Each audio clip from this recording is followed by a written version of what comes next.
Nuestro ponente de ahora es don Luis Antonio, no don Luis Antonio Martínez Guzmán, que es el ponente que nos viene de más lejos de todo.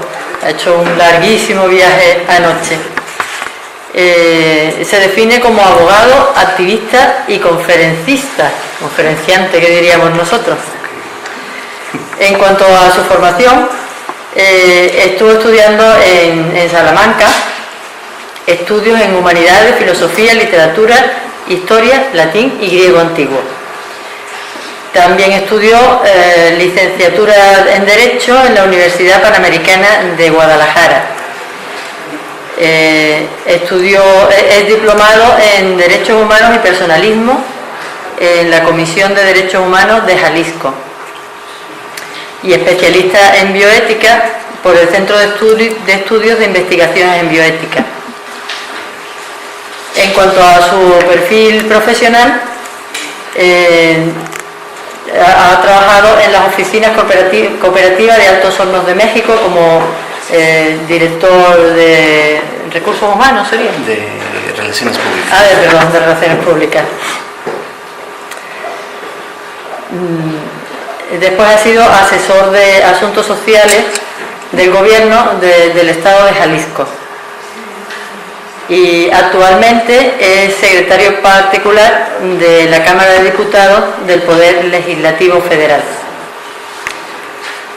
Y en cuanto a su experiencia social, que es lo que resulta siempre más atractivo, pues es director jurídico, consejero y vocero de las redes Jalisco es uno por los niños, México es uno por los niños, Mexicanos por la vida de todos y Foro Iberoamericano por la vida y la familia. Es representante de la Sociedad Civil de México en conferencias internacionales, asambleas y reuniones de la CEPA, OEA, UNESCO, UNIFED, BID y ONU. Conferencista nacional e internacional sobre derechos y defensa de la vida y la familia en México, República Dominicana, Guatemala, El Salvador y Venezuela sobre derechos humanos, entre ellos la objeción de conciencia, el derecho a la vida, el matrimonio, la libertad religiosa, el interés superior del niño, etc. Es fundador y director del Centro Jurídico Internacional de Derechos Humanos y coordinador auxiliar del programa VHI-OEA de Vida Humana Internacional. Pues con este extenso currículum les dejo con la conferencia. Muchas gracias, María Teresa.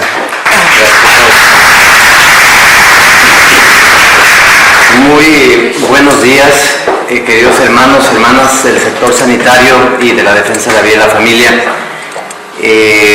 Nunca me había pasado que al exponer un tema al que me he dedicado y al que he dedicado varios años de mi vida, pudiera encontrarme alguna vez precisamente con uno de los autores que más he estudiado, el doctor Rafael Navarro Valls, a quien les pido un fuerte aplauso.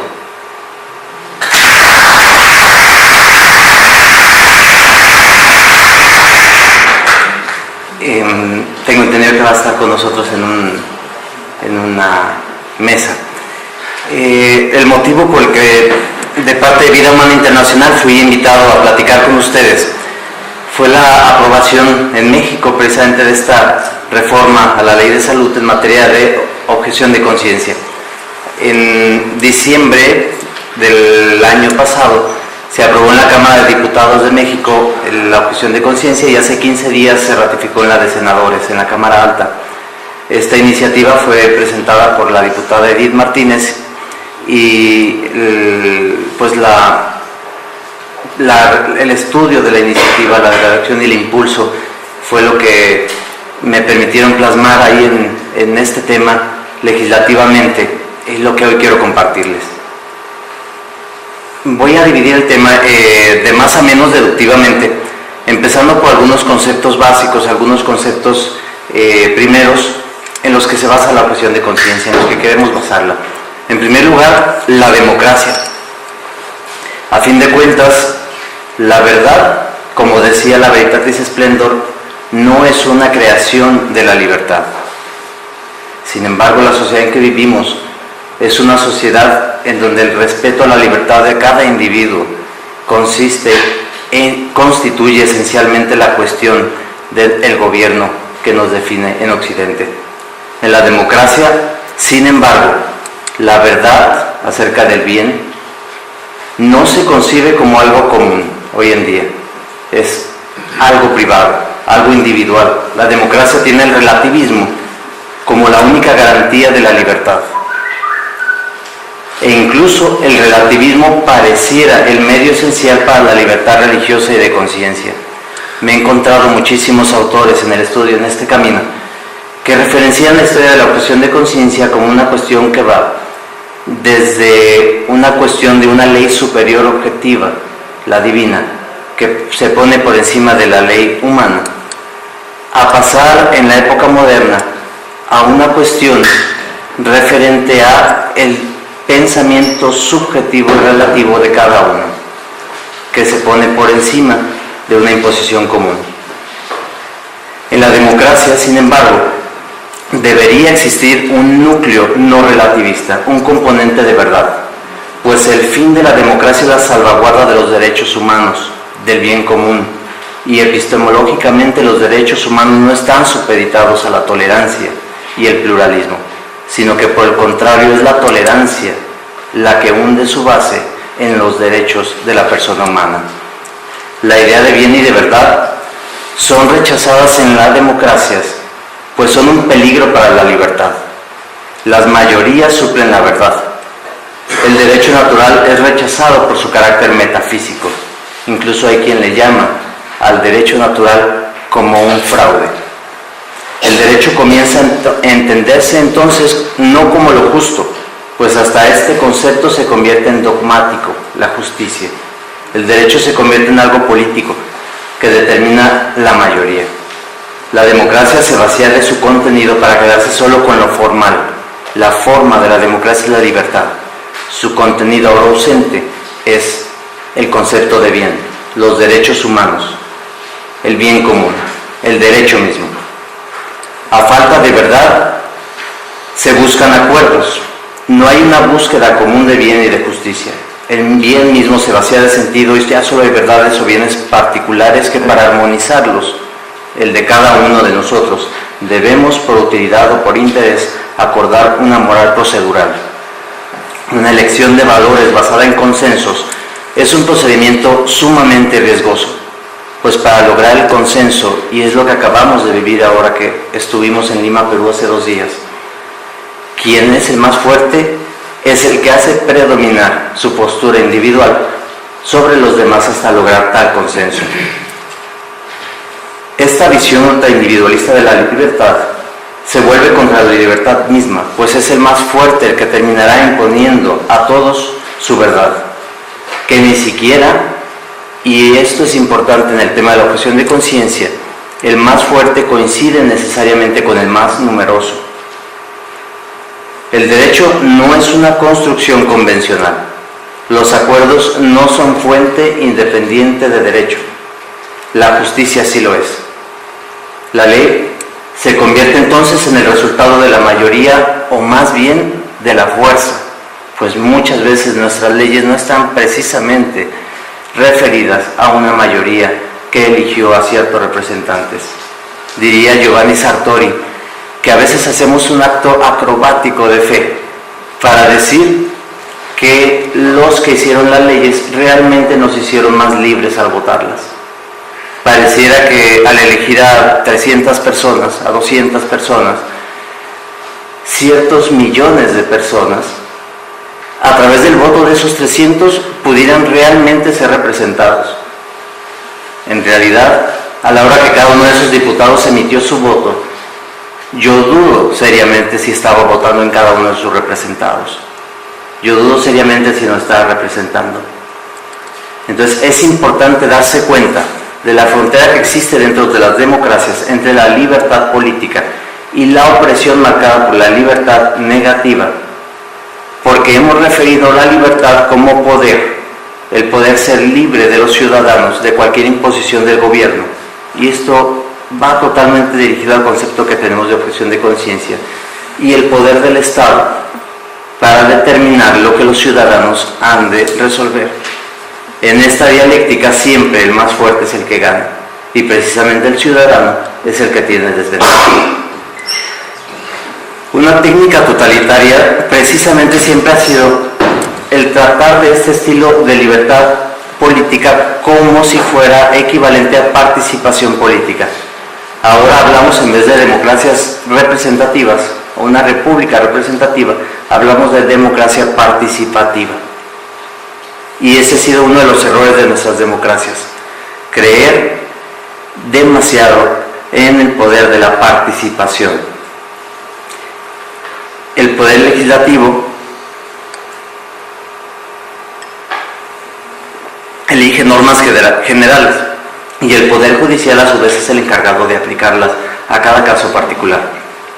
Sin embargo, no corresponde al legislativo legislar sobre intereses particulares, y a su vez el juez no debe aplicar a la literalidad en todos los casos uniformemente la ley. Es decir, si la objeción de conciencia se trata de una dialéctica o de una lucha entre los intereses de la mayoría y los de la minoría, es precisamente el balance de poderes, un poder legislativo que cumpla su papel y un poder judicial con límites, lo que nos llevará a tal cometido. El poder legislativo a veces le hemos dado un papel que no le corresponde. Pareciera que los diputados o los miembros de las Cortes fueran expertos en derecho, que nosotros los elegimos porque ellos tienen que saber exactamente qué leyes deben aprobar. Y sin embargo, el papel de un representante en las Cortes, en una democracia, es representarnos. Para el derecho están los juristas. Es esta superposición de papeles uno de los problemas que han hundido su raíz en la objeción de conciencia. Primero, los legisladores, el tema no está pensado para que los legisladores suplanten a los juristas y a la jurisprudencia. Su labor es hacer el balance de poderes entre el monarca anterior y el administrativo actual. La protección jurídica dependerá entonces de la supervivencia del sistema constitucional por encima de una excesiva legislación de los intereses particulares o una excesiva judicialización, que es lo que está pasando en América. En América se ha sustituido el sistema de garantías de derechos por un sistema de derechos, en donde, aunque no estén en la Constitución ciertos derechos humanos, el Poder Judicial tiene el poder para ampliar los derechos de la Constitución e interpretar qué derechos no establecidos en la Constitución, sin embargo, son derechos humanos. Karl Binding lo sistematizaba este problema al decir que pasar la norma estadística a norma legal, infiriendo que los principios de la acción se derivan de los hechos, es el mismo principio del positivismo kantiano. Es decir, el creer que la sociología puede absorber al derecho. Si ahorita la moda es el aborto, entonces el derecho debe proteger el aborto. Sin embargo, en un sistema kantiano, exactamente ese sistema era el que estaba vigente en nuestras escuelas y en nuestros sistemas educativos justo antes de la Primera Guerra Mundial, justo antes de la revolución de mi país, la Revolución Mexicana. Tuvieron en común los sistemas educativos esta jerarquía de principios, la sociología como fuente de derecho. Segundo concepto importante, la conciencia, por supuesto. En palabras de Quirino Polaina, la desacralización de la conciencia, es decir, la negación o la total ausencia del concepto pecado en la vida social y su sustitución por una simple culpabilidad como manera de identificar la conciencia, traiciona la grandeza de esta y su puesto privilegiado que el hombre ocupa en el mundo. En palabras de Aquilino, ¿puede haber algo más tremendo que el hecho de que una criatura se revele a su creador? ¿Puede cualquier otra criatura que no sea libre como el hombre revelarse? Sin esta sacralización, la conciencia no es más, y este es el asunto, no es solo referirlo a la religión, el concepto. El problema es que sin la sacralización de la conciencia, la culpabilidad no es más que una respuesta de una persona no adaptada a un nuevo sistema sociológico jurídico. que obtiene como respuesta un sentimiento de culpa, un sentimiento de rechazo a la norma. En el momento en que el Estado comprende que la conciencia es una situación subjetiva, entonces simplemente se puede comparar a una tolerancia que el Estado da a un individuo incapaz de juzgar acerca del desarrollo actual. Es precisamente como nos conceptualizan muchas veces a los católicos y a los pro vida acerca del tema de la objeción de conciencia en diferentes ámbitos, como una incapacidad de captar el progreso y el desarrollo, y no como una cuestión de valores profundos que se hunden y que causan daño moral a convicciones que no son otra cosa sino la respuesta a las preguntas más profundas de nuestra existencia. La toma de conciencia de la propia identidad, que es la respuesta a estas preguntas, acontece simultáneamente en la medida en que tomamos contacto con el otro. El contacto con el otro provoca una eclosión en torno a la autoconciencia personal que nos define. Y la única manera de ejercer la objeción de conciencia de manera cabal es sabiendo cuál es nuestra identidad y obrando conforme a ello. Un ejemplo de ello son las sentencias del Tribunal de Nuremberg, que dejaron claro que no era suficiente decir obedecí órdenes para que tu identidad y tu obrar personalísimo en medio de una respuesta al Estado te permitiera obrar conforme a tu conciencia.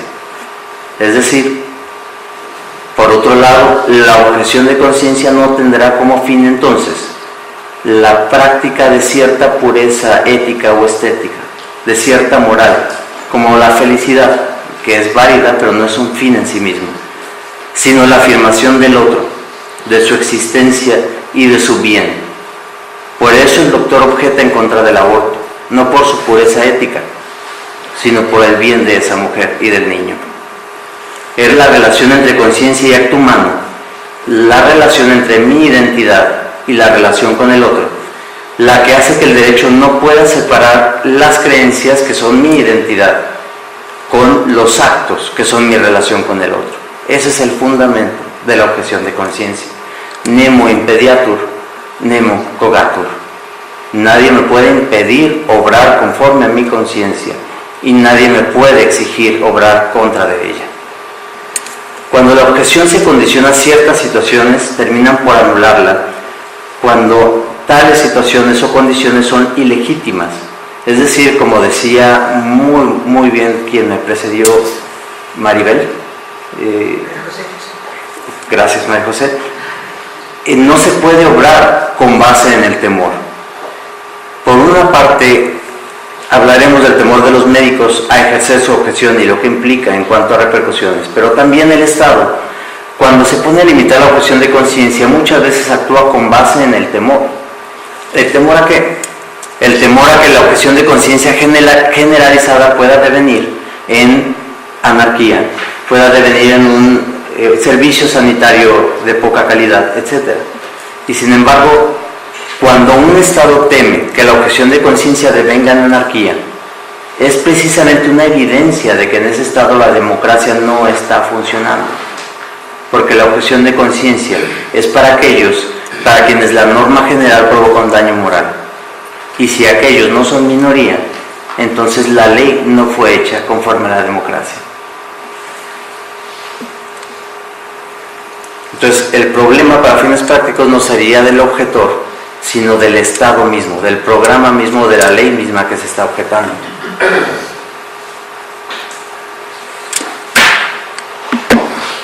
La objeción en España, de hecho, es de entrada no solo un derecho, como veremos, habrá que comprobar si pertenece al derecho a la libertad religiosa e ideológica del artículo 16 de su Constitución, sino que además responde a una forma de gobierno. En la Constitución discutida en los años 30 por ustedes, se discutían dos derechos: la libertad de conciencia y la libertad de culto. Analizando el debate que hubo, lo que querían aprobar realmente era la libertad religiosa individual y la colectiva, y lo expresaron como conciencia y culto. Tras 40 años, en la Constitución de 1978, en la discusión el haber elegido colocar en el 16.1 la libertad ideológica, religiosa y de culto y en el 16.2 la separación iglesia-estado provocó que la confusión de los dos debates, la forma de gobierno y el derecho a la libertad religiosa, hiciera que algunos representantes constituyentes no distinguieran entre ambos temas adecuadamente, y se notan las discusiones que al referirse a la libertad religiosa lo combinaban con la separación iglesia-estado y viceversa. De tal modo que al aprobarse el artículo 16 vigente que tienen ustedes, se puede entender perfectamente, como dice el pregón pascual, oh bendita culpa, oh dichosa discusión, que para ustedes no sucede, para ustedes sucede más bien excepcionalmente lo que no sucede en otras constituciones, que la objeción de conciencia derivada de la libertad religiosa se convierte no solo en un derecho, sino en una forma de gobierno, en una forma de existir como Estado. Fruto, por supuesto, de una historia que se ha debatido entre este derecho. El problema, a pesar de que este derecho a la objeción de conciencia se encuentra reconocido en la Declaración de Derechos de Virginia del 76, en la Declaración de los Derechos del Hombre del 89, todo ello en el siglo XVIII, en el Bill of Rights de ese mismo siglo, en el 91, en la Declaración de Derechos Humanos, en el Pacto de Derechos Civiles y Políticos, etcétera, etcétera, etcétera. Sin embargo, hay quien todavía objeta y considera como una reacción subversiva, una reacción, ¿cómo llamarle?, radicalmente religiosa e irracional, lo que toda la historia humana ha considerado como una conducta, una gran victoria en sociedades, particularmente recientemente democráticas. Hay dos falacias respecto a la objeción de conciencia. Una, que se trata de una imposición de pocos contra muchos, y otra, que no es más que una cuestión religiosa. Ya veíamos también que son más las objeciones, como pueden ver en estas dos, políticas que jurídicas. En el servicio militar, la objeción de conciencia se conquistó tras décadas de fuerte lucha. No ha de ser para menos la objeción de conciencia en el ámbito sanitario. Sin embargo, España lleva un gran avance. Los ataques actuales son también que cuando la objeción comienza a reconocerse, surgen voces que dicen y la identifican con la desobediencia civil. Sin embargo, como veremos, no es lo mismo, es muy distinto. Cuando un objetor de conciencia ejerce su derecho, no está desobedeciendo a la ley. Hay dos tipos de objeción de conciencia, una legal y otra ilegal, es verdad. Pero incluso la ilegal podría perfectamente identificarse como una persona que está siguiendo la norma constitucional a pesar de que la norma legal la haya contradicho. Y por lo tanto, contradijo una ley, pero no contradijo el derecho. Sin embargo, normalmente está reconocida en un cuerpo legal y por lo tanto se distingue en primer lugar con la desobediencia civil en el tema de que es en obediencia precisamente a una ley. También se afirma que los pacientes no deben verse afectados por las creencias de los profesionales. Se afirma que pueden tenerse nefastas consecuencias para la salud. Y se afirman otras cuestiones relativas a que en un sistema jurídico el que tú la permitas puede provocar una desobediencia generalizada a la ley y que no se puede reconocer por el Estado la objeción de conciencia porque el Estado no puede negarse a sí mismo. Todas estas cuestiones son falacias, como iremos viendo.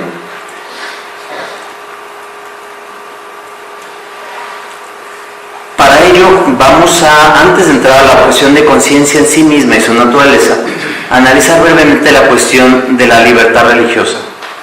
Ustedes en el año 2015, hace apenas 3 años, han experimentado una cuestión de festejo para ustedes, que es la sentencia 145/2015 en el tema de la objeción para los farmacéuticos. Esa sentencia no solo le permitió a un farmacéutico de Sevilla, si no me equivoco, el poder librarse de una multa de 3.000 euros. ¿Está presente? ¿Quién es? Muchísimas felicidades, muchísimas felicidades. Recuérdeme su nombre. Luis Belgarejo, Luis Belgarejo, tocayo, diríamos en México. Lo que se logró, lo que usted logró, no es solo una sentencia personal, sino logró el cambio en toda la corriente jurisprudencial de España de los últimos 30 años. A partir del 85, que fue la sentencia favorable a la objeción de conciencia para los médicos, que replicó el tribunal para esta sentencia del 2015, se siguieron una serie de sentencias constitucionales totalmente contrarias a la objeción de conciencia. En el 87, en el 93, en el 2000. Y es hasta el 2015 cuando por fin vuelve a surgir una sentencia que diga la realidad, que es que la objeción de conciencia deriva de la libertad ideológica, religiosa y de culto. Esto es importantísimo y debemos ver a detalle por qué decimos que se deriva de esas libertades, porque si se deriva de ellas entonces es un derecho fundamental. Si se deriva solo del artículo 30 constitucional, entonces es solo un derecho constitucional, o en todo caso un derecho fundamental, pero no un derecho humano. El 30 constitucional referido a la objeción de conciencia para militares. El Estado, ya habíamos visto entonces que no es fuente de verdad. El Estado no busca la verdad, un Estado democrático, no busca la verdad objetiva, puesto que debe atender a diferentes percepciones. Sin embargo, sí debe buscar un mínimo de conocimiento del bien objetivo en una instancia externa, porque los derechos humanos, el fin del Estado, se basan en el conocimiento objetivo, subjetivo, comunitario, individual del ser humano, de la persona humana. Debe encontrar entonces el Estado consensos fundamentales en las religiones para una moral común que sirva de base a todo. La Iglesia entonces deberá desplegar todas sus fuerzas para que brille en ella la moral que ofrezca al Estado esta base mínima y a su vez que sea convincente para todos los ciudadanos. No esperemos del Estado todo. En el Estado no se agota la esperanza. Hay por ahí algunos grupos pro vida y pro familia creyendo que el Estado es el que nos va a garantizar la cultura, que nos va a garantizar la ética, que nos va a garantizar las leyes que permitan que no muera un niño más en el vientre de su madre. Sin embargo, el Estado es solo para los mínimos. La cultura la forjamos nosotros, individuos, a través de nuestra familia y de la educación. Alexis de Tocqueville decía: la libertad religiosa se basa en dos columnas esenciales, la total separación de Iglesia y Estado y el pacífico imperio e influencia de la religión en la cultura. Y el modelo europeo se basa en tres principios: que el Estado es neutral, que en el sector público se puede prestar atención al subsector religioso dándole privilegios en un área protegida, y el Estado tendrá derecho a intervenir en esa área protegida solamente para comprobar que los sujetos respetan las reglas del juego. A su vez, la Iglesia, en la Dignitatis Humanae, dice: el derecho a la libertad religiosa no se funda en la disposición subjetiva de la persona, sino en su misma naturaleza, que lo hace capaz de poder decidir y pensar sus convicciones. El artículo 16 de la Constitución, tanto en su contenido como en su forma, es reflejo del equilibrio alcanzado, como lo mencionábamos. Pero además, nuestra Constitución, relacionada con el Convenio Europeo de Derechos Humanos en su artículo 9, que se refiere a la libertad religiosa, genera una serie de reflexiones que ha tomado el Tribunal Constitucional, que nos dan luz acerca de si la objeción de conciencia pertenece a la libertad religiosa o simplemente a un derecho autónomo.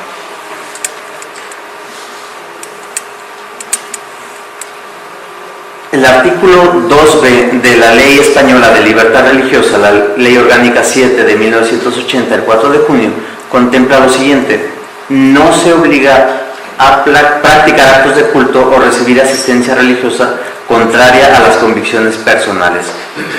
Pero a su vez el artículo 3 tiene exactamente la misma redacción del 9.2 del convenio de la Convención Europea de Derechos Humanos. ¿Qué nos quiere decir esto? Que la libertad religiosa referida en la Ley Orgánica 7 de 1980, al referir la misma redacción del artículo 3 y el 9.2 del Convenio Europeo, permiten concluir que la libertad ideológica, religiosa y de culto a que se refiere esta ley puede equivaler perfectamente a la fórmula libertad de pensamiento, conciencia y religión de la Convención Europea.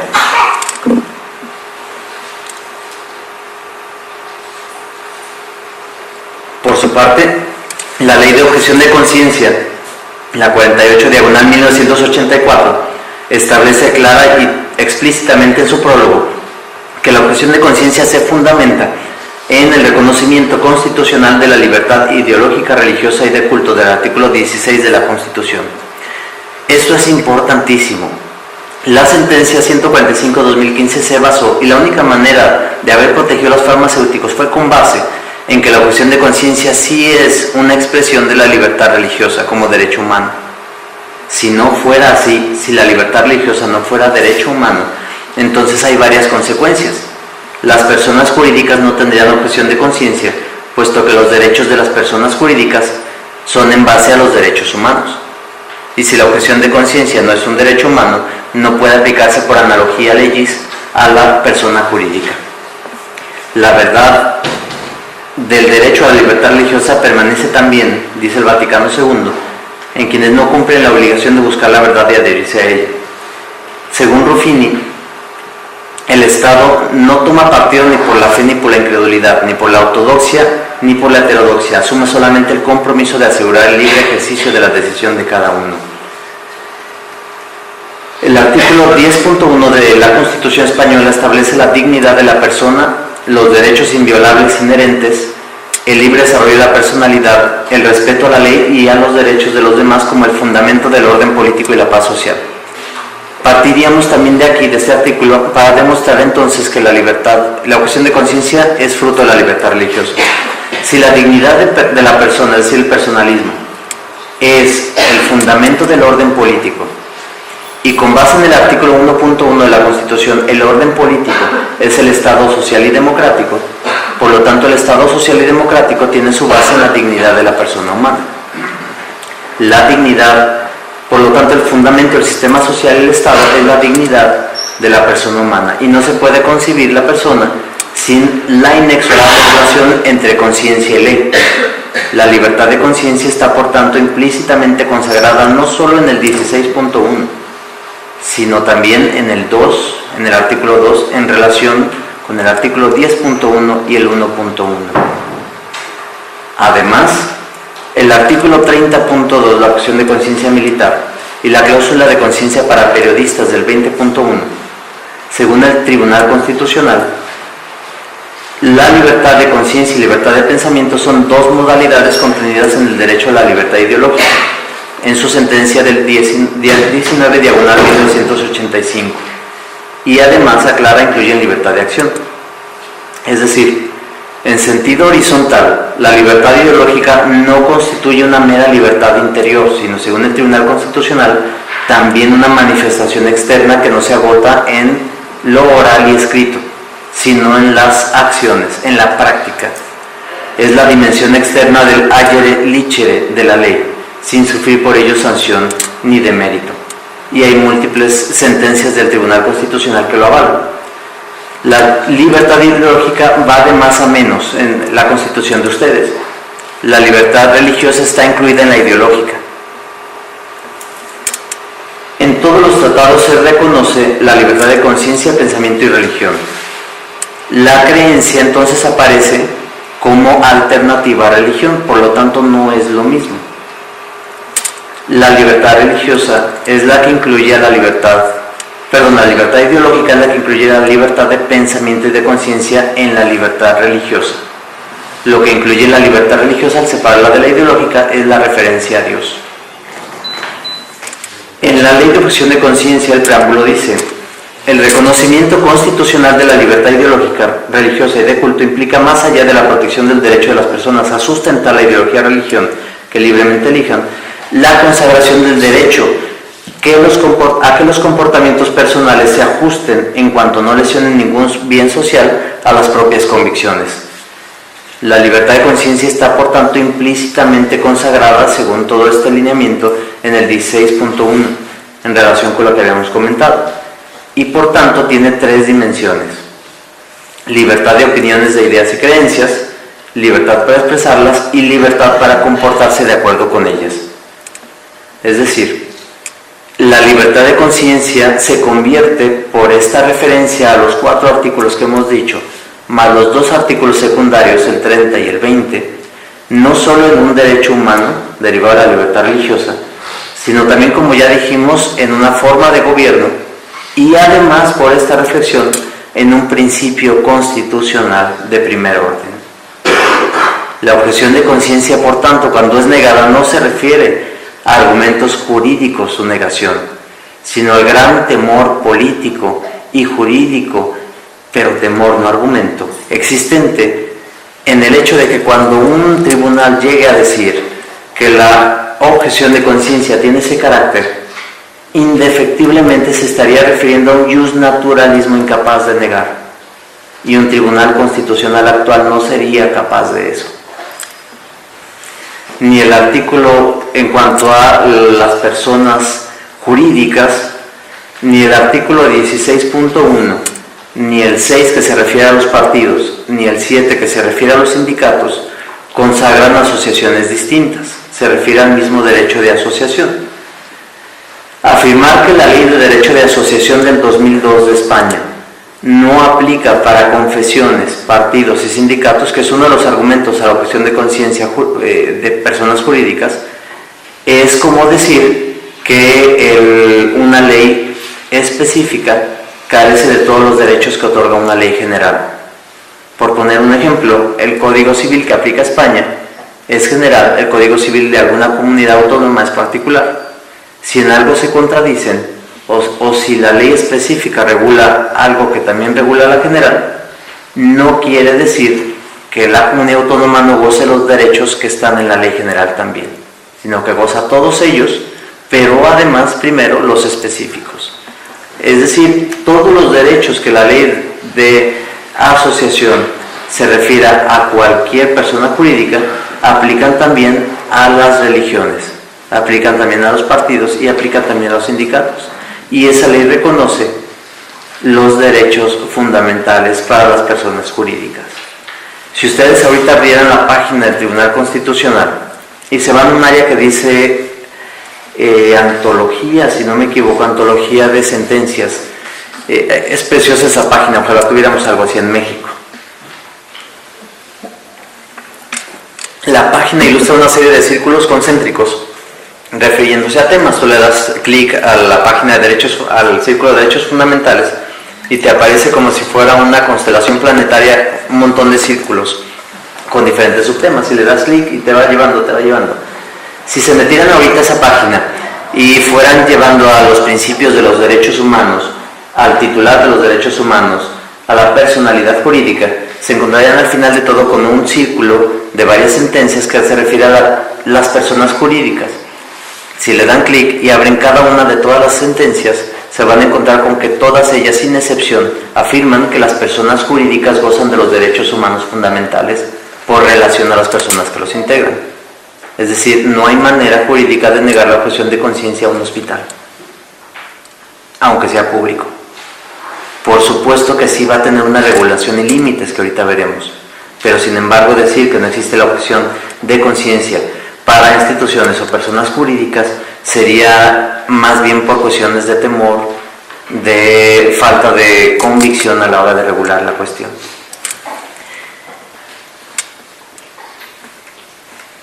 En palabras de Rafael Navarro Valls, del doctor, la objeción de conciencia es un derecho fundamental que incluso ampara a la llamada conciencia errónea. El Estado no es competente para valorar las motivaciones que mueven a las conciencias de los ciudadanos. Y aquí entramos ya ahora sí al tema propiamente de la objeción de conciencia. Veamos primero qué es la democracia, qué es la conciencia, qué es la libertad religiosa, qué es la objeción de conciencia en sí. La objeción de conciencia como término es muy reciente. Siempre se había considerado más bien la desobediencia civil, la desobediencia al derecho. Desde Sófocles en su drama de Antígona, se refería a la desobediencia a la ley cuando hay valores supremos, una ley divina que debe ser obedecida por encima de la humana. Sin embargo, la objeción de conciencia jurídica es a principios del siglo XX, cuando Holanda fue el primer país en reconocerlo en 1922, luego la República Federal Alemana en 1968, y así, cada una de ellas. La ley de la Federación Alemana, de la República Federal Alemana, su artículo 14, y el artículo 70 de la Constitución del Reino de Dinamarca son algunos de los ejemplos de los actuales términos en que se regula la objeción de conciencia en Europa. El artículo 9 del Instrumento de Gobierno de Finlandia, el artículo 1 de la Constitución de la República Francesa es ejemplar, el artículo 13.1 de la Constitución de Grecia, aunque en el 13.3 se contradice a sí misma, etc. Hay un amplio avance, sin embargo, he de decirles que la sentencia 145/2015 es un avance que no tiene ningún país europeo, por lo que afirma en ella. A la vez es muy débil, es necesario seguir con el litigio estratégico. En cualquier momento, si no siguen adelante ustedes con ese litigio, abriendo más espacios a la objeción de conciencia y reiterando ese criterio del juez por el cual la objeción de conciencia deriva del derecho a la libertad religiosa, en cualquier momento puede ir atrás de nuevo al Tribunal Constitucional. Según Elias Grecia, el bioticista, la objeción de conciencia consiste en el incumplimiento por parte del individuo de una obligación de naturaleza legal cuya ejecución produciría una grave lesión en su conciencia. Según José López Guzmán, español, uno de los principales autores de este tema, es el cumplimiento de una obligación de naturaleza personal cuya realización se produciría en el individuo una lesión grave de la propia conciencia, o si se prefiere, de sus principios de moralidad. El motivo de la objeción de conciencia es el daño moral que causa por la acción. La objeción de conciencia tiene tres límites principales: el orden público, la seguridad jurídica y la igualdad. Es un constructo indeterminado de forma general y sujeto a la consideración judicial y sobre todo a los principios constitucionales y estructura social legal. Hay quien dice incluso que no debería estar contemplado en la ley, sino ponderado por los jueces únicamente. Tiene sentido, la ley es general, la objeción de conciencia es una situación particular. Si bien una constitución, un derecho fundamental o constitucional podría resultar dañar la objeción, al darse eso la objeción no sería legítima. Sin embargo, hay algo importante. La mayoría de las personas que suponen la objeción dicen que es porque la objeción de conciencia es un interés particular de la persona objetora que se opone a un interés general. Todos aprobamos la ley del aborto y sin embargo él, de una forma poco solidaria, egoísta e individual, se está oponiendo al interés de todos. Sin embargo, no es así. Los derechos humanos no son interés particular.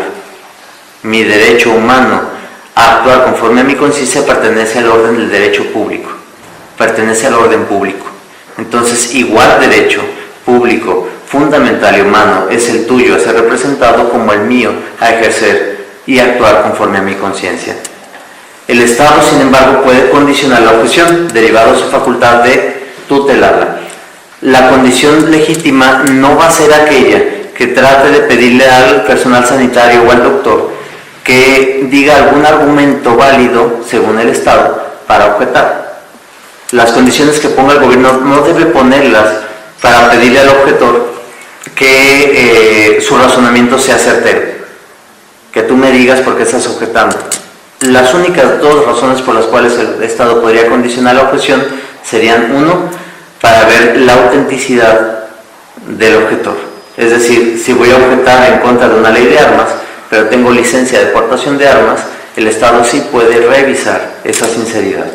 Y en segundo lugar, sería la consideración del límite de la objeción de conciencia en sí misma, es decir, si no daña el orden público, si no daña la igualdad. Es por ello que, por ejemplo, en el tema del servicio militar, el Estado tuvo que colocar un servicio de prestación de servicio social para los objetores, para asegurarse que la igualdad iba a ser garantizada. No era algo injusto, más bien el hecho de no haber puesto la prestación de servicio social hubiera sido injusto para quienes sí realizaban el servicio social.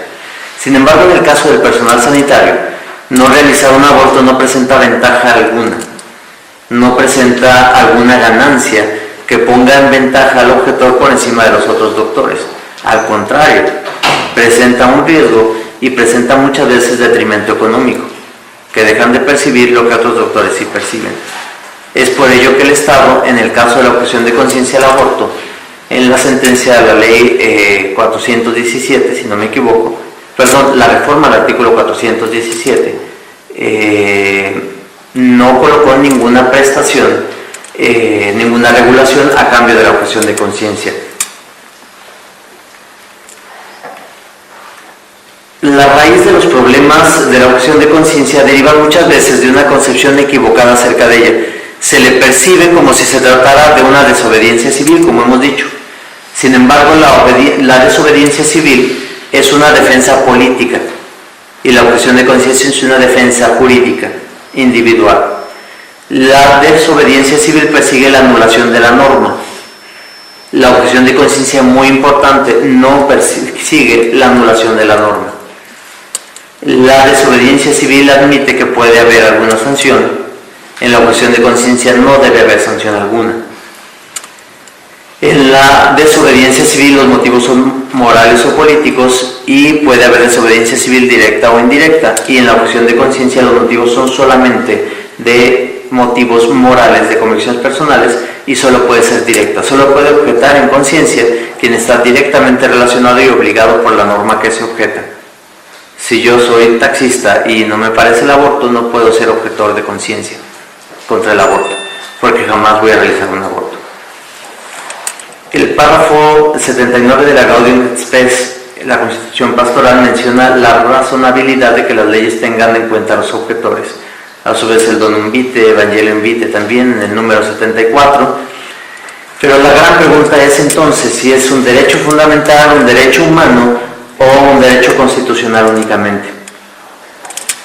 El derecho a la vida para el Tribunal Constitucional es la proyección de un valor superior del ordenamiento jurídico y se encuentra indisolublemente relacionado con el valor jurídico fundamental de la persona humana. Sin embargo, y ustedes ya lo saben, el derecho español, al igual que el derecho mexicano y en general el derecho europeo, nunca ha considerado al embrión y ni siquiera al no nacido como titular de derechos, sino como un bien jurídico tutelado, que es distinto. Y mientras más avance la etapa de desarrollo, es mayor el bien jurídico a tutelar. Sin embargo, en el campo de la objeción de conciencia, esto es grave, porque si la objeción de conciencia no es entonces un derecho fundamental, y tampoco lo es el del niño, entonces el que está por encima de los dos sería el derecho a la salud de la mujer. No obstante, en España, al ser un derecho general derivado actualmente por esa sentencia constitucional del artículo 16.1, esto significa que cualquier acto de la naturaleza de la objeción de conciencia debe ser contemplado como un conflicto entre el deber jurídico y la libertad, entre el bien o valor tutelado de la vida del niño, la conciencia de la persona objetora y un derecho fundamental a la salud. Eso es un grave riesgo para la objeción de conciencia. Sin embargo, un paso decisivo en esto fue la resolución 337 de la Asamblea Consultiva del Consejo de Europa del 67. En ella establece: la objeción de conciencia es una convicción profunda de orden religioso, ético, moral, humanitario y filosófico de otro tipo, afirmando de forma expresa que el reconocimiento de la objeción deriva lógicamente, fíjense, lógicamente, algo que le ha gustado tanto a tantos tribunales, el Consejo de Europa dice lógicamente, se trata de un derecho fundamental del individuo garantizado en el artículo 9 de la Convención Europea de Derechos Humanos. Por tanto, no solo el artículo 16 es el reconocimiento explícito, sino el 30.2 al reconocer la objeción de conciencia en relación con esta sentencia del Consejo Europeo. Si no existía el 16.1, por esta sentencia el 30.2 también fundamenta totalmente la objeción de conciencia como derecho humano. No voy a alcanzar ni la mitad de lo que tenía preparado. Avanzo un poco. La objeción de conciencia concretamente sanitaria. La Asociación Médica Mundial, en su Declaración de Ginebra de 1948, incluyó entre las promesas del médico velar por el máximo respeto a la vida humana desde el momento de la concepción. Sabemos que en el 83 cambió a la vida humana desde su comienzo, y a partir de ahí, desde el informe Warnock hasta 1000 teorías han dicho que es a las 12 semanas, 14, 22 o cualquiera, si podemos detectar antes y casar al niño que está por ahí enfermo. Entonces la solución ha sido esta teoría de la protección progresiva, una solución que no resuelve de cualquier modo. El médico tiene dos contratos, entonces aparentemente uno con el paciente y otro con el sector salud. Se convierte entonces, algo gravísimo, el doctor en un ejecutor, en un agente del Estado que va a garantizar dos cosas: que el Estado pueda ahorrar y que las ideologías del Estado puedan aplicarse. Convierte al doctor en un mero repetidor de procesos. En muchas ocasiones cuando los criterios además son relacionados con factores económicos, y vaya que lo son. El doctor además se convierte en un objeto de presión económica más allá de las fuerzas de su libertad personal, mientras el Estado no se la garantice. En casi todos los países, quienes venden al Estado los anticonceptivos, las píldoras del día siguiente y los aparatos de aspiración, las cánulas, las aspiradoras, son asociaciones civiles que en realidad pertenecen a una transnacional. En México las principales son IPAS y DKT. Últimamente es más DKT que IPAS. Y DKT es nada más y nada menos que Prudence, esta empresa multinacional que vende condones. En realidad no es una asociación civil, pero a través de una asociación civil se meten a los consejos, se meten a las cámaras a cabildear, se meten a mil lugares en donde son jueces y parte aprobando una ley de derechos humanos que les va a dar millones de dólares en ganancias, millones de euros. El acto médico y su naturaleza no se define por su instrumental, capacidades técnicas, establecimiento, hospital, diploma, ni su finalidad, sino por su finalidad, salvar la vida. Por lo tanto, ese pretexto de que el aborto ya se comete, pero hay que hacerlo en un lugar seguro, hay que hacerlo de forma segura, no tiene nada que ver con un acto médico, aunque se realice en situaciones seguras, porque ese acto médico tendrá como fin una muerte y no la vida. Por el efecto de las tasas de natalidad, cuando aprueban una ley del aborto en un país, como nos damos cuenta que en realidad esas cifras eran totalmente dispares, totalmente fraudulentas. El carácter, entonces, en este sentido, del acto médico se ha politizado y su labor se ha convertido en un servidor de las posturas ideológicas del Estado. El médico no debe subestimar las manipulaciones a las que está expuesto. Por ejemplo, cierta medicina en tiempos del régimen nazi o determinados usos en hospitales psiquiátricos soviéticos nos dan cuenta de que el progreso y el aparente desarrollo y también la manera de ver a un doctor como alguien dedicado al progreso y a otro doctor como alguien dedicado a la religión no son precisamente criterios objetivos y reales en la historia. En este sentido, si los impulsores del aborto alteran en su beneficio los prospectos del medicamento, como lo hacen en la anticoncepción de emergencia, en el lenguaje de la ley, en la publicidad del aborto, ¿acaso no serían capaces también de urdir sutilezas en los documentos de la OMS o en los programas educativos de la profesión médica? Por supuesto, muchos doctores creen ingenuamente que es imposible que la OMS pudiera dar un criterio no científico. Y sin embargo, por dar un ejemplo, en la cesárea se dice que una mujer no puede tener más de 2, más de 3 porque arriesga su vida. Y eso es porque en las escuelas médicas no les están enseñando dónde exactamente deben realizar la inserción para que pueda reponerse el tejido de forma automática en cuestión de semanas, como si jamás hubiera ocurrido ahí una cesárea. Y por lo tanto puede una mujer tener 10, 12 cesáreas, cosa que normalmente no se da, pero es posible tenerla sin el más mínimo riesgo. El médico se deja arrastrar por el masaje publicitario que eleva al humo de la autocomplacencia el progreso a quien acepta el aborto y pone el mote de persinado, mocho retrógrado moralista que no lo acepta, cuando es precisamente el primero que renuncia al honor de su profesión. En este supuesto influyen factores comerciales, etc. Pero ustedes como personal sanitario, sobre todo los médicos, dense cuenta de algo. Sería imposible llevar el aborto a la práctica por parte del Estado, sería imposible llevarlo a la práctica sin la complicidad de los médicos. ¿Quién lo haría? Pero como eso lo sabe el Estado, sería imposible la complicidad de los médicos sin las astucias de los abogados que hacen las leyes y que obligan a los médicos. Todo está diseñado para que el médico no pueda realizar la autonomía de su profesión. Y sin embargo, la objeción de conciencia es algo tan objetivo, tan jurídico, tan progresista en tema del lenguaje de izquierda, que es innegable.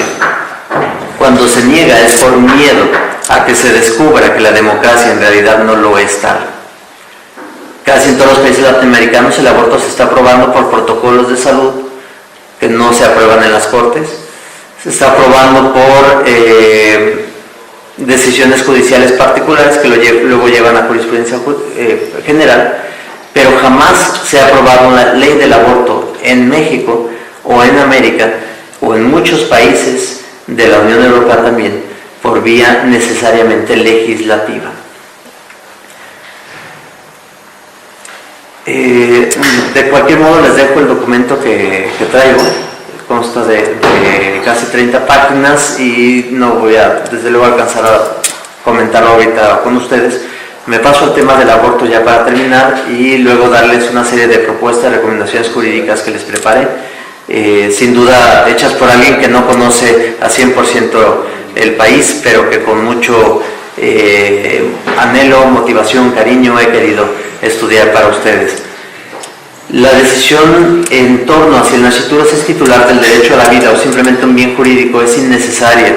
Habíamos dicho que considera la ley al embrión y al niño solo como si fuera un bien jurídico tutelado, pero no sujeto de ese derecho. Sin embargo, el discutir si es sujeto de derecho o bien jurídico únicamente es innecesario, porque el contenido esencial del derecho a la vida o de cualquier derecho humano supone un orden de valores subyacente que tiene por sí suficiente validez como para servir de fundamento para su protección, incluido el de la objeción de conciencia. Todos los derechos humanos tienen un núcleo esencial. Ese núcleo esencial se refiere a dos cosas: a aquellas disposiciones del Estado y programas que van a permitir que ese derecho se lleve a cabo, y aquellos medios por los cuales el Estado va a impedir que se obstaculice el derecho. Ese es el núcleo esencial de todo derecho humano. Por lo tanto, cuando entra en ponderación el derecho a la objeción de conciencia, el derecho a la salud de la mujer, el juez o la ley deberían ponderar la manera en que, sin dañar la manera en que se logre la objeción de conciencia, se garantice el interés de la mujer en su salud. De esta manera, si es posible garantizar la exigencia de aborto de la mujer sin dañar la objeción de conciencia del médico, esa es la vía que debería pretender el juez. ¿Es posible hacerlo? Por supuesto, con el simple hecho de sugerirse a la paciente que busque otra opinión médica y encontrar a la vuelta de la esquina otro doctor. En el caso de un doctor que esté en una zona rural se complica un poco. Sin embargo, ese doctor puede acudir al 145 bis de la Ley de Interrupción Voluntaria del Embarazo, que en su apartado D dice que solo pueden realizar la IVE aquellos que estén capacitados para ello. Por lo tanto, él puede no objetar en conciencia, pero sí en ciencia, que es otro tipo de objeción, que está basada en la ley. Entonces, lo que no es coherente es manejar que él no puede objetar cuando en realidad se le está imponiendo una carga demasiado imposible, demasiado pesada, cuando la ley considera en el artículo 417 del Código Penal que el aborto es un delito, pero al mismo tiempo en la ley de IVE que es un derecho. Entonces, esa decisión que ni siquiera el Estado ha tomado no puedes pedírsela al personal sanitario que ellos la tomen. Y si el Estado no tiene suficientes instituciones para garantizar a todos su exigencia de aborto, el doctor, el personal sanitario y los hospitales privados no tienen la culpa de ello, ni son responsables de la carga de la situación que al Estado le corresponde. En cuanto a la objeción de conciencia farmacéutica, ahí aplica perfectamente la objeción de ciencia respecto a las cuestiones de la prescripción médica de los fármacos y la facultad de los farmacéuticos de orientar en cuanto al paciente, en cuanto al consumidor, sobre la prescripción de los fármacos que le está solicitando. E incluso la ley de medicamento de España refiere a que pueden negar la administración de algún fármaco cuando considera que no hay suficiente razón para administrarlo, y él tiene autonomía, un farmacéutico, para decidirlo. Por lo tanto, en objeción de ciencia, ni siquiera acudiendo a la objeción de conciencia puede librarse de administrar el fármaco. Sin causa justificada es el término de hecho. En cuanto al diagnóstico genético, hay un problema en cuanto a que el ser humano no nacido está sometido a una desproporción en las consecuencias del diagnóstico. El diagnóstico actualmente médicamente solo puede tratar alrededor de 10 cuestiones. Con diagnóstico médico, lo que obtenga solo va a poder tratar eritroblastosis, feto femenino con síndrome adrenogenital, mujeres con fenilcetonuria o galactosemia, que es instauración de un tratamiento, que se resuelve con instauración de un tratamiento dietético preconcepcional, y permite conocer si hay madurez de feto, cirugías con corrección de labio leporino, cirugías con corrección de mielomeningocele, agenesia ureteral, hernias diafragmáticas, quistes pulmonares, teratomas sacrococcígeos y masas cervicales. Eso es lo único que se puede resolver con el diagnóstico prenatal. Y cuando tú lo revisas, en cambio, lo más probable, 80%, es que no salga algo de eso. Por lo tanto, el tema del doble efecto aquí aplicaría precisamente en cuanto a que no existe una causa proporcionada al daño que causaría un diagnóstico prenatal en relación con lo que va a provocar de daño. Es muy probablemente que ese niño caiga en la causal de aborto después de las 22 semanas en la ley de interrupción voluntaria del embarazo, que es la única que te permite después de 22 semanas. Y el diagnóstico prenatal se convierte en una cacería de niños. El bioderecho es todo un tema interesantísimo que aquí en Europa está regulado de una forma ejemplar, a medias, pero que tiene avances muy interesantes. El caso Brusle del 18 de octubre de 2011 es ejemplar, hay que estudiarlo tremendamente, que basa en 3 reglas la concepción del embrión, situando sus derechos a partir de la fecundación. Y eso es parte de la norma y del marco jurídico de derechos humanos de la Unión Europea. El convenio de Oviedo, del que ustedes son autores propulsores y que ha tenido muchísima relevancia en la Unión Europea, también dio unas directrices interesantes.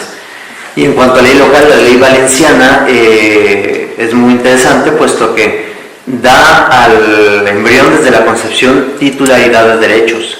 Incluso en un litigio estratégico se podría partir de la ley 6/2009 de Valencia para comenzar a llevar a cabo una regulación a través del Tribunal Constitucional. Suena ilógico regulación, pero desgraciadamente nuestras democracias son judiciales ahorita, para llevar a cabo una sentencia que nos diga que el embrión es efectivamente un titular de derechos. Suena imposible, a partir de esta sentencia quizá no.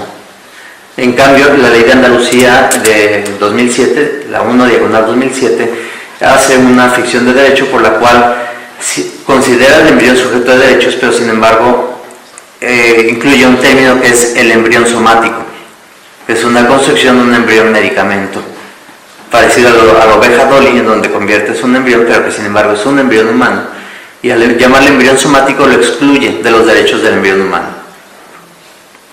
Una cuestión nomenclativa. El informe del Palacio es interesantísimo, que realizó España. Hay que seguir trabajando en él, a pesar de las 155 recomendaciones que contienen, no fue capaz de evitar la crisis de embriones del año 2000. Yo viví aquí en Salamanca cuando sucedió eso y fue tremendo. Murieron, si no me equivoco, 73,000 niños congelados, una cifra así, que no sabían qué hacer con ellos, si fecundarlos todos, si implantarlos a todos o si desecharlos a todos, y optaron por desecharlos a todos, a pesar de que había esas 155 recomendaciones de no hacerlo, en teoría. Entonces, propuestas. En primer lugar, explorar la vía del anclaje internacional, es decir, en el artículo 10 de su Constitución ustedes tienen un bloque constitucional que les permite considerar norma constitucional los tratados ratificados por España de derechos humanos.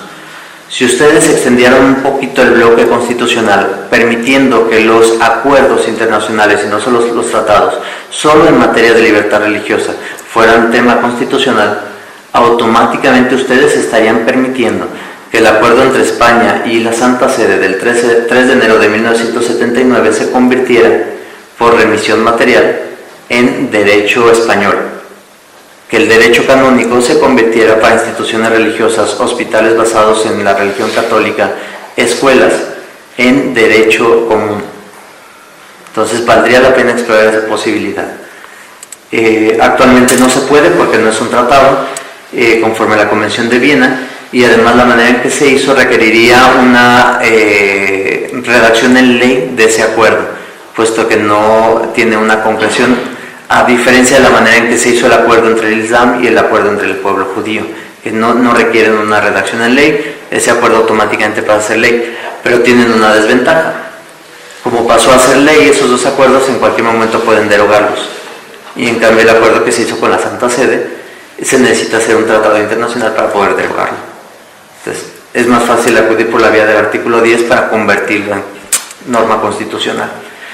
Segunda, es muy útil jurídicamente respaldar la objeción en casos de juicios administrativos técnicos, que sí lo han hecho en el tema farmacéutico, acerca de defectos médicos y farmacológicos, por ejemplo, en el prospecto de la caja del medicamento, en relación con la publicidad gubernamental o privada, etc. Si un medicamento, si un dispositivo, aspiradora, abortivo, etc., no está publicitado de manera ética, o el prospecto oculta consecuencias secundarias, que es lo que ocurre a diario, y ustedes hacen un juicio administrativo, no de objeción de conciencia, sino administrativo médico, es más fácil que cuando alguien objete conciencia se la puedan conceder porque ya hay un antecedente técnico administrativo. En el tema, por ejemplo, de las aspiradoras, muchas veces por ahorrar dinero los gobiernos, las cánulas que son desechables las reutilizan muchas veces con las mujeres y no se dan ni cuenta las pacientes. Si alguien detecta eso y a través de un tercero, para no comprometer su trabajo, realiza un juicio en ese sentido, sería un tremendo golpe al sistema sanitario abortista. Al mismo tiempo, los códigos deontológicos que ustedes tienen una legitimidad tremenda, son casi más que la ley, es respetado por el tribunal, es respetado por la norma, etc. Entonces hay que revisar el código deontológico de Andalucía para permitir la objeción de conciencia jurídica para personas jurídicas, que actualmente les es negada. Y las cuestiones en donde hay abuso acerca de la objeción de conciencia, el que al médico le pidan que él tenga que llevar a la paciente a otro médico que sí le permite el aborto, es una violación, una contradicción a la objeción de conciencia. Y yo no puedo permitir el aborto porque voy a recomendarte a alguien que aborte. Y las comisiones de arbitraje médico y seguros de responsabilidad profesional van a garantizar que ustedes pierdan el temor a objetar. Si ustedes están asegurados, y en caso de que suceda cualquier eventualidad, el seguro es el que paga las consecuencias jurídicas, entonces ustedes pueden objetar con la mano en la cintura y jamás van a sufrir nada. Y sin embargo, es nada más pagar una prima. Incluso entre los mismos gremios de ustedes, de personal citario, pueden organizarse para hacer una comuna y colocar un seguro de esta responsabilidad en objeción de conciencia. El espacio protegido hay estados europeos como Italia que ha creado una ley de entes colectivos profesionales que facilitan la objeción de conciencia. Se le llama empresas religiosas o asociaciones de tendencia. Es decir, una asociación que su objeto social pone determinada credo religioso y que está autorizada por la ley para que ese tipo de asociación sea respetada en todos sus principios internos y que perfectamente pueda sujetar. El asociacionismo que no solo sea comunitario sino nacional, que el Colegio de Médicos Nacional admita también el registro de objetores de conciencia. Y también que este derecho de las personas jurídicas sea permitido, voy a saltarme varios para ya terminar porque ya me dieron tiempo como 3 veces y yo también por respeto al tiempo de ustedes, esto se los voy a dejar por escrito. El tema de los directivos, dueños o socios de un hospital privado, ellos perfectamente pueden objetar respecto a las políticas internas y es una objeción relacionada no con la salud, porque ellos ni siquiera realizan el aborto, sino una objeción relacionada con la capacidad que tiene una persona de ejercer determinado tipo de asociación, de establecerse, de reunirse, de relacionarse. Y finalmente,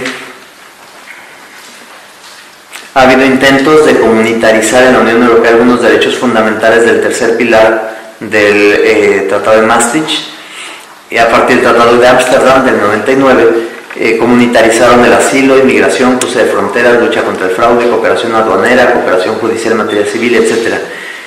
Quedó, sin embargo, sumamente débil la argumentación del Tratado de Ámsterdam y se ha acordado volver a tocar el tema de la comunitarización del tercer pilar. Si ustedes y algunos otros representantes de la comunidad insistieran en la comunitarización del derecho a la libertad religiosa, que es algo sencillo, no lo alcanzamos a ver, pero hay muchísimas resoluciones de la Asamblea Consultiva, resoluciones del Consejo de Europa, resoluciones del Tribunal de Justicia de la Unión Europea, que tienen exactamente en común la redacción del derecho a la libertad religiosa. Entonces no sería nada difícil impulsar la comunitarización del tercer pilar y en él el derecho a la libertad religiosa. Finalmente, ya para concluir, La objeción no se va a limitar entonces a una relación normativa vigente entre la conciencia de ustedes y la ley, sino que es incluso un enriquecimiento positivo del ordenamiento jurídico. Va a humanizar el derecho, va a obligar al Estado a no imponer su ideología y sobre todo va a permitirle a toda persona que no comulgue con la idea de que necesariamente mis derechos me van a llevar a una dominación del otro, a lo materialmente aparente justo, a una relación de desecho del que no me sirve, a encontrar doctores que comulguen con esta idea junto con ellos como pacientes. Va a encontrar una vía para las minorías, que en realidad quizás son las mayorías. Va a encontrar una solución al problema de la dignidad humana manifiesta en el derecho a que nadie me pueda obligar a actuar justo en ese lugar en el que yo me puedo mover, aún en el campo de concentración de Auschwitz, en donde lo último que te queda es la libertad. Ese ámbito que ni el Estado puede tocar. La única manera de asegurarlo es la objeción de conciencia. La objeción de conciencia es el núcleo de la relación entre minorías y mayorías, entre los derechos del otro y el mío, entre el poder del Estado y la libertad política, entre el ser humano, Dios y su organización humana. Muchas gracias.